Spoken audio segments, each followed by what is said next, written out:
बालिका आदर्श विद्या मंदिर द्वारा संचालित ऑनलाइन कक्षा में आप सभी भैया बहनों का एवं दर्शक गणों श्रोतागणों का स्वागत एवं अभिनंदन। कक्षा 10वीं विषय विज्ञान दिनांक 8 सितंबर 2020 अध्याय 3 आनुवंशिकी यानी अपना जो जेनेटिक्स वाला पार्ट है तीसरा अध्याय 3 चल रहा था और उस अध्याय के अंदर अपन ने पिछला जो वीडियो जो देखा था उसमें अपन पढ़ रहे थे मेंडल की सफलता के कारण और दूसरा जो बिंदु था उसी के अंदर कि मेंडल ने अपने प्रयोग के लिए मटर का पादप ही क्यों चुना। आज के इस वीडियो के अंदर अपन कुछ आनुवंशिकी शब्दावली पढ़ेंगे। आनुवंशिकी शब्दावली का मतलब क्या है कि मेंडल ने आनुवंशिकता संबंधी जो नियम बनाए थे, 3 जो भी नियम बनाए होंगे, तो उन्होंने आनुवंशिकता संबंधी जो भी नियम बनाए थे तो अपन यहाँ पर उन नियमों को समझने से पहले कुछ तकनीकी शब्दों का ज्ञान होना आवश्यक है। मतलब क्या निकला कि उन नियमों को समझने के लिए कुछ ऐसे शब्दों का तकनीकी शब्दों का चयन किया है। बिगड़ तकनीकी शब्दों का चयन समझने से पहले अपन उनको नियमों को समझ नहीं सकते।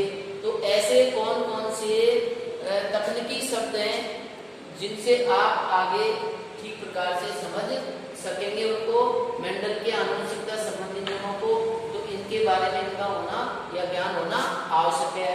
तो लिख रखा है कि वंशागति के नियमों को समझने से पहले निम्न तकनीकी शब्दों का ज्ञान होना आवश्यक है। तो आइए कौन कौन से ऐसे तकनीकी शब्द हैं, तो यहाँ पर आज 4 ऐसे तकनीकी शब्द हैं जिनके बारे में अपन परिचर्चा करेंगे। तो सबसे पहले आज अपन चर्चा कर लेते हैं। Number 1 gene. देखिए जीन क्या होते हैं। जीन वास्तव में क्या है कि डीएनए का जो अणु होता है, किसका अणु? डीएनए का अणु। तो जीन क्या है? डीएनए अणु का एक छोटा सा अंश यानी बहुत ही छोटा टुकड़ा होता है, उसे ही हम क्या कहेंगे? जीन कहेंगे। तो जीन क्या हुआ? डीएनए अणु के अंश को हम जीन कहते हैं और ये जीन ही आनुवंशिकता की इकाई होती है। क्या होती है? इकाई होती है। क्यों? क्योंकि किसी भी लक्षण का या ये कहिए कि जीव के किसी भी लक्षण को नियंत्रित कौन करता है? जीन करता है और साथ ही उसका संचरण भी करता है। संचरण का मतलब माता पिता के आनुवंशिक लक्षणों को एक पीढ़ी से दूसरी पीढ़ी में स्थानांतरित करने का काम भी कौन करता है? जीन ही करता है। ठीक है। तो यहाँ पर साफ लिखा हुआ देखिए कि वह कारक जो किसी एक लक्षण को नियंत्रित करता है, यानी जीन है जो लक्षण विशेष को कंट्रोल करता है, नियंत्रित करता है। तो लिखा हुआ है कि वह कारक जो किसी एक लक्षण को नियंत्रित करता है उसे हम जीन कहते हैं। अर्थात जीवों के आनुवंशिक लक्षणों का नियंत्रण एवं संचरण। संचरण का मतलब एक पीढ़ी से दूसरी पीढ़ी में स्थानांतरित करने का काम करता है। तो संचरण करने वाली आनुवंशिक रचना को ही हम जीन कहते हैं या आनुवंशिक रचना जीन ही होती है। यह आनुवंशिकता की इकाई होती है। आगे ध्यान दीजिए, मेंडल ने इनका नाम कणीय कारक रखा था। जीन ने कह करके मेंडल ने क्या नाम दिया था जीनों का? कणीय कारक। क्यों कहा था? क्योंकि उस मेंडल जब प्रयोग कर रहा था तो विज्ञान जगत में उस समय जीन और गुणसूत्रों के बारे में जानकारी नहीं थी।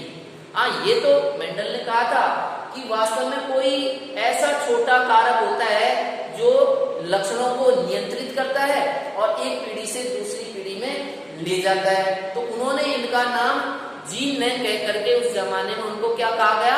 कणीय कारक।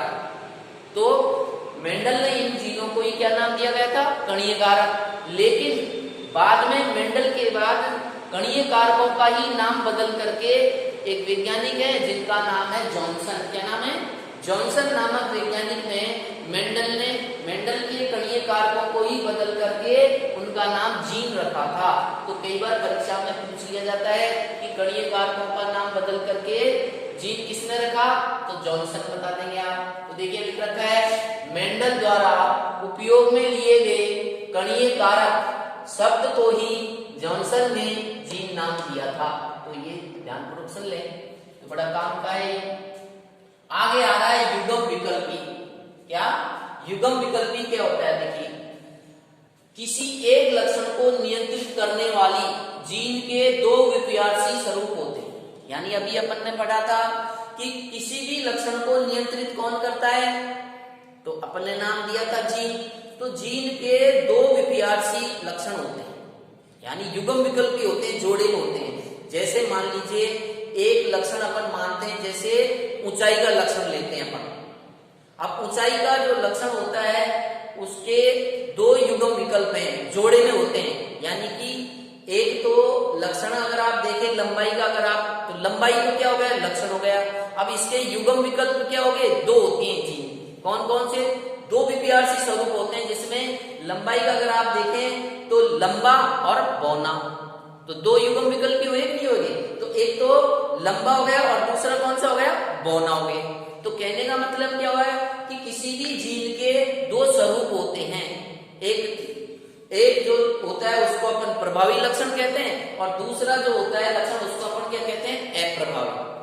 प्रभावी लक्षण को अपन क्या करते हैं, अंग्रेजी अक्षर के प्रथम अक्षर से लिखा जाता है और उसको कैपिटल लेटर में लिखा जाता है। कौन से रूप में लिखा जाएगा, कैपिटल लेटर में लिखते हैं। और अप्रभावी जो लक्षण होता है उसको अपन स्मॉल लेटर में लिखते हैं।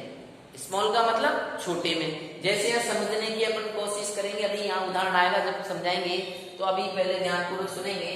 तो यहाँ पर देखिए युग्म विकल्पी का मतलब क्या है कि किसी एक लक्षण को नियंत्रित करने वाले, यानी लक्षण को नियंत्रित कौन करता है, जीन करता है। और उस लक्षण के कितने विपर्यासी होते हैं, दो विपर्यासी होते हैं। तो कह रहा है कि लक्षण को नियंत्रित करने वाले जीन के दो विपर्यासी स्वरूपों को ही हम युग्म विकल्पी कहते हैं, यानी पेयर होते हैं। किसी भी लक्षण के जो गुण होते हैं वो क्या है, पेयर यानी जोड़े में होते हैं। एक प्रभावी और दूसरा अप्रभावी। जैसे मटर का पादप लंबा है, तो लंबा तो एक लक्षण हो गया, और उसके युग्म विपर्यासी यानी जोड़े में क्या हो गए, एक लंबा और दूसरा बौना। तो ये युग्म विकल्पी कहलाएंगे। तो दो विपर्यासी स्वरूपों को ही हम युग्म विकल्पी कहते हैं। ठीक है ना। अब कह रहा है कि सामान्यतः प्रत्येक जीन के दो रूप होते हैं। मैंने कहा ना दो रूप होते हैं, जिनमें से एक तो प्रभावी होता है और दूसरा अप्रभावी जीन। तो लिख रहा है जिनमें से एक प्रभावी व दूसरा अप्रभावी जीन होता है। अब प्रभावी रूप के लक्षण को हम क्या करेंगे, अंग्रेजी नाम के प्रथम अक्षर से किससे व्यक्त करेंगे, उस संबंधित लक्षण की अंग्रेजी लेंगे, और अंग्रेजी में जो शुरू का अक्षर होता है प्रथम अक्षर, उसको कैपिटल लेटर से इंगित कर देते हैं प्रथम अक्षर को। जैसे यहाँ पर आप ध्यानपूर्वक सुनेंगे, जैसे लंबाई का जो लक्षण है अपना, उसको अंग्रेजी में लंबे को अपन बोलते हैं टाल। क्या बोलते हैं, टाल। तो उसका प्रभावी क्या हो गया, प्रथम अक्षर टाल का टी हो गया। देखिए यहाँ पर आ रहा है, देखो साफ देखिए, लक्षण को छोटे लिख, ये देखो जैसे लंबाई के गुण को इंग्लिश में टाल कहते हैं, यानी लंबा अपने आप में गुण हो गया लक्षण, तो उसको क्या बोलेंगे, टाल कहते हैं। अब इसका प्रथम अक्षर क्या हो गया, टी। तो कह रहा है अतः प्रभावी लक्षण को हम कैपिटल लेटर से इंगित करते हैं। देखो यहाँ से अपने बड़े प्रथम अक्षर ले लिया, अंग्रेजी का प्रथम अक्षर क्या आता है टाल के अंदर, ये टाल में देखिए प्रथम अक्षर टी से स्टार्ट है। तो प्रभावी लक्षण को तो किससे लिखेंगे, कैपिटल टी से, तथा अप्रभावी लक्षण को हम स्मॉल लेटर में लिखते हैं। स्मॉल लेटर का मतलब लंबा जो टाल है उसका स्मॉल लेटर क्या होता है, छोटी टी लिखेंगे। ये नहीं स्मॉल का मतलब आप एस ले लेंगे, एस नहीं चलेगा, जो आपने लक्षण माना है प्रभावी उसी का ही स्मॉल लेटर में अपन को लिखना पड़ेगा। तो यहाँ लिखा है अप्रभावी लक्षण को हम स्मॉल लेटर से, तो किससे इंगित करेंगे, स्मॉल टी से लिखा जाता है। तो क्या विपीआरसी लक्षण में क्या लिखा आपने, तो प्रभावी लक्षण को तो अपन ने किससे लिखा, कैपिटल टी से। किससे लिखा, कैपिटल टी से। और अप्रभावी लक्षण को किससे लिखा हमने, स्मॉल टी से। तो ये दो विपीआरसी लक्षण अपने पढ़ लिए अभी। तो यहाँ पर एक बार पुनः देख लें कि किसी एक लक्षण को नियंत्रित करने वाले जीन के दो विपर्यासी स्वरूपों को ही हम युग्म विकल्पी कहते हैं। सामान्यतः प्रत्येक जीन के दो रूप होते हैं, जिनमें से एक प्रभावी व दूसरा अप्रभावी जीन होता है। अब प्रभावी रूप के लक्षण को अंग्रेजी के प्रथम अक्षर को कैपिटल लेटर में व अप्रभावी लक्षण को छोटे अक्षर में लिखा जाता है। उदाहरण के तौर पर लंबाई के गुण को इंग्लिश में टाल कहते हैं। अतः प्रभावी लक्षण को कैपिटल लेटर से इसका प्रथम अक्षर देखें तो कैपिटल टी से इंगित करेंगे, तथा अप्रभावी लक्षण को उसी को स्मॉल लेटर में लिख देंगे तो छोटा टी से इंगित किया जाता है। ठीक है, तो ये हो गया हमारा। अगला बिंदु आ रहा है, देखिए समयुग्मी क्या होते हैं। अभी हमने पढ़ा कि जब किसी लक्षण को नियंत्रित करने वाले जीन के कितने युग्म विकल्पी होते हैं, दोनों युग्म। कितने होते हैं? दो विपर्यासी लक्षण होते हैं। अगर ये दोनों ही युग्म विकल्पी यानी एक जीन के दोनों युग्म विकल्पी हैं, जो क्या होने चाहिए? आकार में, संरचना में, रंग में, कद में एक जैसे दिखे, यानी एक समान हो। दोनों युग्म विकल्पी कैसे हो? आकार में, संरचना में एक जैसे या एक समान दिखाई देते हैं, तो हमें उन्हें क्या कहेंगे? समयुग्मी।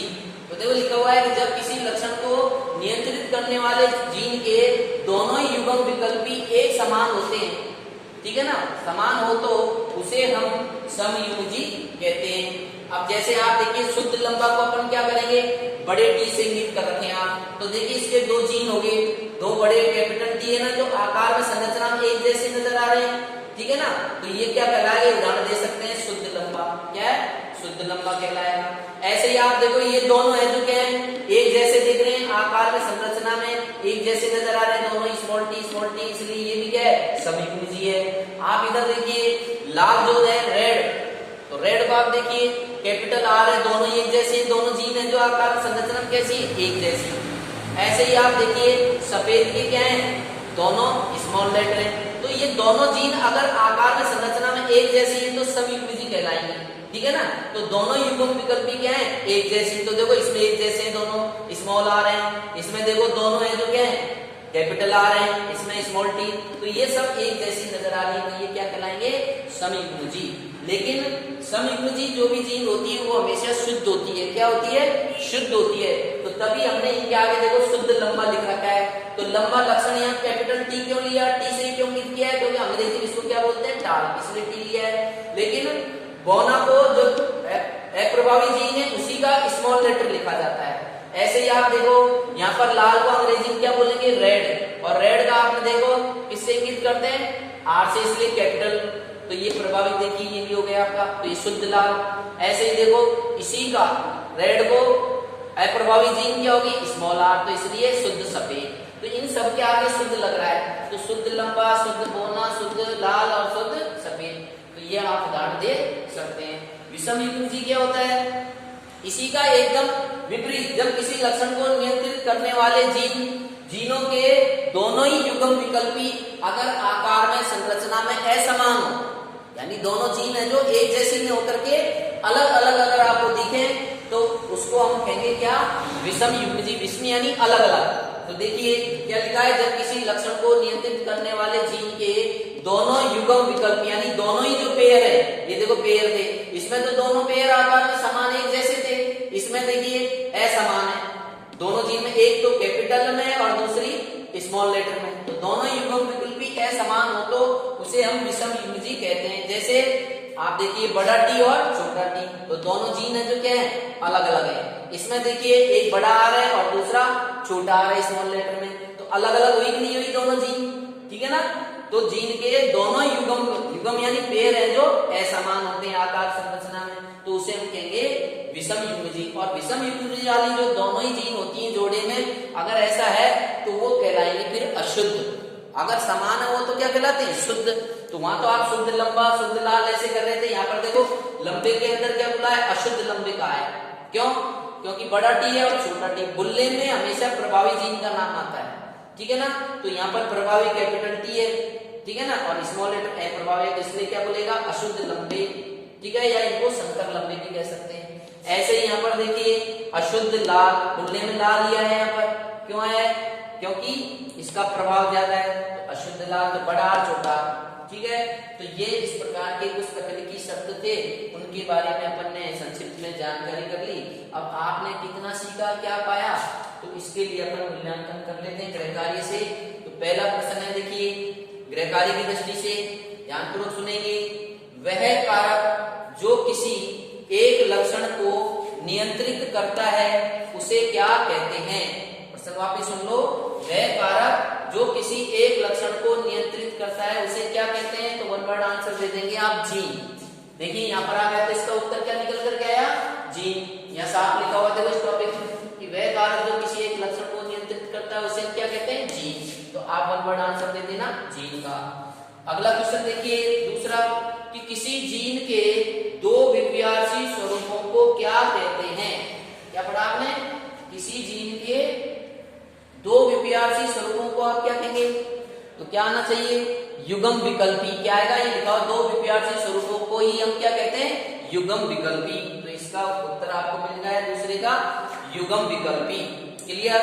तीसरा देखो, मेंडल द्वारा उपयोग में लिए गए कणीय कारक शब्द को आगे जाकर किस वैज्ञानिक ने उन्हें जीन नाम दिया था? अभी थोड़ी देर पहले आया था, अपन ने पढ़ा था, कणीय कारक शब्द को ही आगे जाकर के किस वैज्ञानिक ने? जॉनसन नामक वैज्ञानिक ने जीन दिया था। ठीक है, तो यहाँ पर क्या जवाब आ जाएगा? जॉनसन नामक वैज्ञानिक ने। क्लियर? चौथा क्वेश्चन देखिए, समयुग्मजी एवं विषम युग्मजी किसे कहते हैं? और एक एक उदाहरण दे करके समझाइए। तो यहाँ पर साफ दिया हुआ, देखिए तीसरे बिंदु के अंदर, समयुग्मजी किसे कहेंगे? कि जब किसी लक्षण को नियंत्रित करने वाले जीन के दोनों ही युग्म विकल्पी अगर एक समान हो, किस दृष्टि से? आकार में, संरचना में, रंग वगैरह एक जैसे नजर आते हैं, तो उन्हें हम एक समान हो तो उसे हम युग्म विकल्पी कहते हैं। और उदाहरण आप दे देंगे, शुद्ध लंबा और शुद्ध बौने के जीन लिख सकते हैं। उदाहरण यहाँ से यहाँ तक हो गया, दूसरा ये आप बता सकते हैं, कोई भी दे देंगे। विषम युग्मी का आप देखिए, विषम युग्मी लिख देंगे कि जब किसी लक्षण को नियंत्रित करने वाले जीन के दोनों युग्म विकल्पी असमान हो तो उसे हम विषम युग्मी कहते हैं। उसके उदाहरण आप ये दे देंगे। अंतिम क्वेश्चन पांचवा देखिए, आनुवंशिकता की इकाई किसे कहा गया है?